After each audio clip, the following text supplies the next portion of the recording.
Uma entrevista exclusiva agora para você aqui em Os Pingos nos Is. Vamos conversar a partir de agora com o ministro das Relações Exteriores, Ernesto Araújo, que está conosco aqui no programa mais uma vez. Obrigado, ministro, pela gentileza. Boa noite ao senhor. Seja bem-vindo. É bom estar com vocês aqui. Ministro, são vários temas para conversarmos. Queria começar falando com o senhor a respeito de um tema que continua aí com grande repercussão, que é a mudança promovida pelo presidente Jair Bolsonaro no comando da Petrobras. Desde sexta-feira, quando o presidente anunciou essa troca, alguns analistas chegaram a falar na possibilidade de fuga de capital estrangeiro do Brasil, que investidores estrangeiros poderiam se assustar com essa mudança e retirar aportes aqui do Brasil. Como Itamaraty pode ajudar nesse sentido, ministro? Se é que o senhor avalia que existe esse risco, essa possibilidade, o que poderia ser feito? Reuniões com embaixadores, estão previstas conversas com a iniciativa privada, com governos, enfim, para tentar explicar melhor as decisões do presidente na área econômica, ministro? Isso está previsto, não?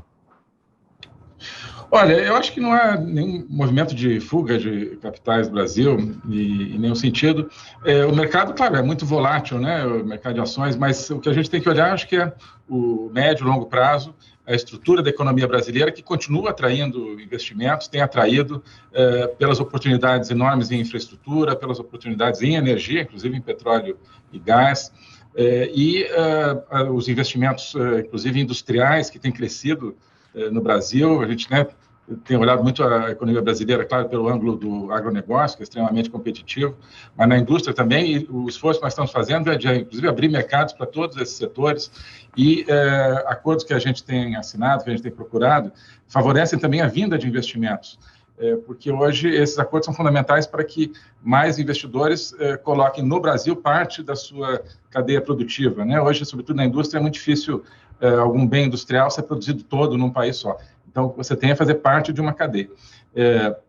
Então, quer dizer, todo o movimento começou, né, em 2019, de longo prazo, de reformas da economia brasileira, de uma política comercial muito mais ativa com esses novos acordos, a nossa política de divulgação dessas oportunidades de investimentos, nosso portfólio de infraestrutura, isso tudo continua, né? Isso é o que é sólido.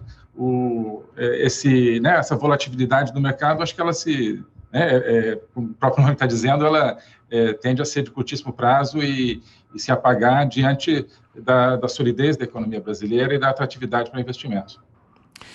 Direto de Los Angeles, agora, ministro, a pergunta da Ana Paula Henkel. Você, Ana. Boa noite, ministro.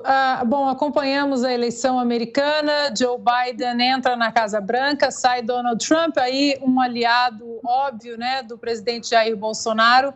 Mas eu vi recentemente que o então secretário especial aí para assuntos climáticos do novo governo de Joe Biden, o John Kerry, ele comentou que teve uma reunião muito positiva com o senhor, e eu gostaria que o senhor esclarecesse ou elucidasse alguns pontos dessa reunião, porque é um passo importante aí para a continuação do bom relacionamento, independentemente, né, das linhas ideológicas aí hoje diferentes dos dois presidentes.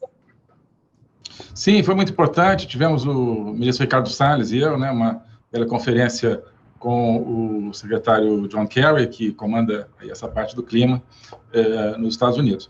É uma grande prioridade para eles, tanto que, né, é uma figura proeminente, já foi candidato presidencial, já foi secretário de Estado, foi nomeado o John Kerry para essa área do clima. E, claro, diante disso, quer dizer, queremos ter uma relação forte com os Estados Unidos, precisamos estar juntos, conversar sobre um tema que é prioritário para eles. É prioritário para nós também, né, e acho que mostramos isso, que não há problema nenhum, do ponto de vista dessas negociações sobre o clima ou do tema ambiental de maneira mais ampla com os Estados Unidos. Isso pode perfeitamente, já começou então a fazer parte da nossa agenda positiva com os Estados Unidos, né? Havia muita especulação antes de que seria um tema que nos desuniria, mas não tem por que ser assim. O Brasil continua no Acordo de Paris, nunca tinha saído, agora os Estados Unidos voltam para o Acordo de Paris. Isso é importante para os nossos objetivos no Acordo de Paris, que são de conseguir, no fundo, mais que se cumpra aquilo que é previsto ali em termos de financiamento para países como o nosso, que para, né, nos ajudar a cumprir os nossos objetivos inscritos no Acordo de Paris. Fizemos uma contribuição determinada, ambiciosa, já no final do ano passado, né, o acordo é constituído por contribuições nacionais, né, de cada país, prevendo neutralidade de carbono em 2060, ou até antes, se houver mais aporte financeiro para nós. E então isso já aplainou, acho que completamente, isso que se imaginava pudesse ser um terreno aí de um relevo mais acidentado, digamos, na relação com os Estados Unidos. Muito trabalho para fazer ainda pela frente, tanto no nível técnico quanto dessa discussão de alto nível, na preparação, sobretudo, para a COP, para a Convenção do Clima, no final do ano. Mas já, eu acho que ficou claro que temos um espectro imenso de cooperação em toda a área ambiental, na verdade, né? A percepção americana, claro, tem essa concentração no tema das emissões, controle das emissões, mas com a perspectiva muito realista de o que pode ser feito, no nosso caso, né, em termos da Amazônia, né, o que pode ser uma contribuição internacional, em termos de cooperação. Nós insistimos, né, nessa linha de que é preciso investimento produtivo para gerar emprego sustentável na Amazônia e no resto do Brasil também, mas na Amazônia muito particularmente. Isso acho que converge também com a percepção americana. Então, acho que nós abrimos aí mais um capítulo positivo nessa relação com os Estados Unidos. José Maria Trindade, sua pergunta, Zé? Salve, ministro. Ministro, ontem aqui nos Pingos nos Is, nós demos ali uma fala do presidente argentino Alberto Fernandes, onde ele faz duras críticas às instituições brasileiras, né? Mais notadamente à justiça, né? Com relação à defesa do ex-presidente Lula, e falando ali de injustiças e tal, e dizendo que a direita acabou atrapalhando em alguns países, e inclusive aqui no Brasil. Eu queria saber se o senhor tomou conhecimento e se haverá algum tipo de reação do governo brasileiro a esse vizinho que fala mal dos outros aqui tão perto. Não, olha, enfim, não vi na integralidade essas declarações do presidente Fernandes, mas eu acho que o importante aqui na América do Sul, hoje, se coloca muito, acho que erradamente, a questão esquerda-direita e essa célebre, esse termo ideológico, né, como se houvesse algum tipo de cisão ideológica na América do Sul, na América Latina. Eu vejo muito mais do ponto de vista da democracia, né, do empenho nosso, claro, em preservar as democracias de cada país e o empenho de promover a democracia naqueles países onde, infelizmente, ela não existe, sobretudo a Venezuela.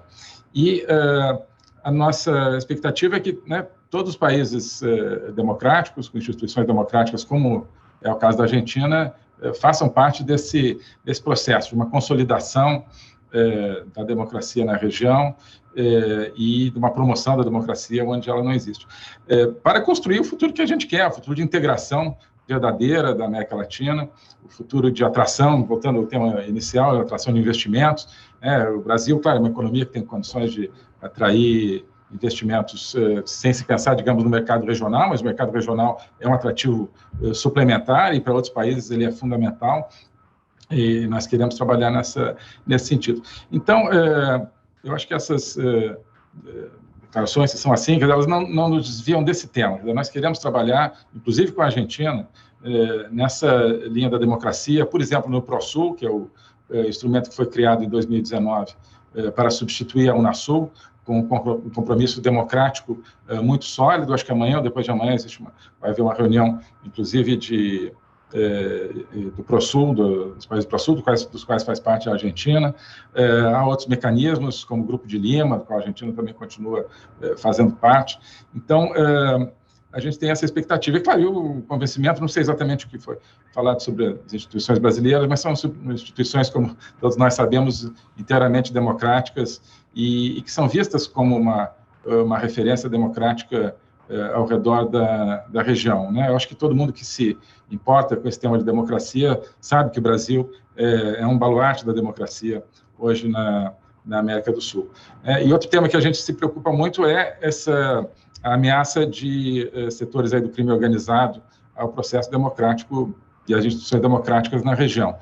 O crime organizado hoje, em sua conjunção, inclusive com o terrorismo, que às vezes ataca, né, como atacou, infelizmente, na Colômbia já, a partir da Venezuela, ou em outros lugares.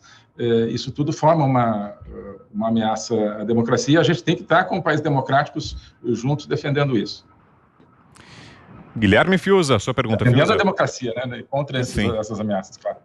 Perfeito. Agora a pergunta, ministro, de Guilherme Fiuza. Diga, Fiuza. Ministro, boa noite. Voltando à questão aí da mudança de governo nos Estados Unidos. Como fica a candidatura brasileira à OCDE, uma vez que foi pactuada com o governo anterior dos Estados Unidos? Olha, eu acho que a candidatura brasileira à OCDE, ela faz todo sentido para a OCDE, e não só para o Brasil, ou seja, para os membros atuais da OCDE, entre os quais os Estados Unidos são o maior e tem uma liderança tradicional na OCDE. Então, a gente espera que essa lógica continue sendo vista pelos membros atuais, não só pelos Estados Unidos, por todos os países. Por quê? Porque o Brasil é uma das 10 maiores economias do mundo e, ao ingressar na OCDE, significa que a gente está se consolidando dentro de um determinado modelo econômico, um modelo de democracia liberal, um modelo de economia aberta, economia de mercado. Isso reforça essa organização, esse bloco, digamos, econômico, né, que não é um bloco comercial, mas que é uma referência dentro desse modelo de economia aberta, de democracia liberal. E como o novo governo, né, americano vem com essa ideia de, né, também, nesse caso, promover a democracia, promover o modelo democrático, governança democrática, eu acho que continua fazendo todo sentido esse apoio ao Brasil. Para nós faz inteiro sentido, em termos de consolidar nossas reformas.